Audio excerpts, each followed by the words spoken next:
સરકારી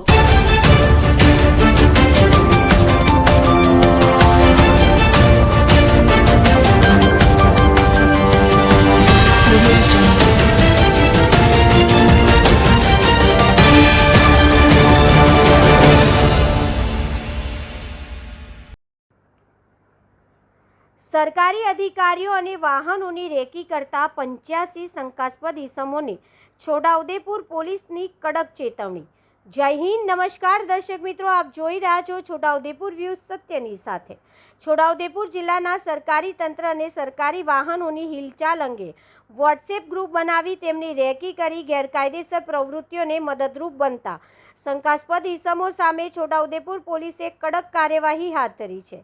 વડોદરા વિભાગના પોલીસ મહાનિરીક્ષક સંદીપસિંહ તથા છોટાઉદેપુર જિલ્લા પોલીસ અધિક્ષક ઇમ્તિયાઝ શેખના માર્ગદર્શન હેઠળ જિલ્લામાં ખાણ ખનીજ પોલીસ, આરટીઓ તેમજ અન્ય સરકારી વિભાગોના અધિકારીઓ અને સરકારી વાહનોના લોકેશન વોટ્સએપ ગ્રુપોમાં શેર કરી ગેરકાયદેસર પ્રવૃત્તિ આચરતા તત્વો પર વિશેષ નજર રાખવાની સૂચના આપવામાં આવી હતી।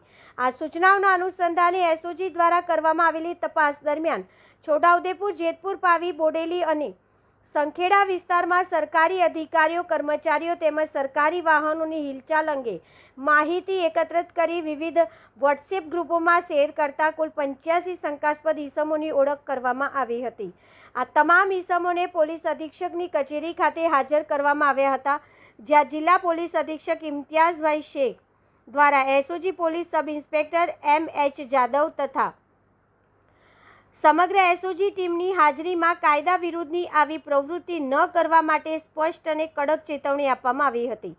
પોલીસે જણાવ્યું છે કે સરકારી અધિકારીઓ અને વાહનોની હિલચાલ અંગેની માહિતી સોશિયલ મીડિયા અથવા વોટ્સએપ ગ્રુપમાં શેર કરી ગેરકાયદેસર પ્રવૃત્તિને મદદરૂપ બનતા તત્વો સામે આગામી સમયમાં પણ સતત દેખરેખ રાખી જરૂરી કાયદેસરની કાર્યવાહી કરવામાં આવશે।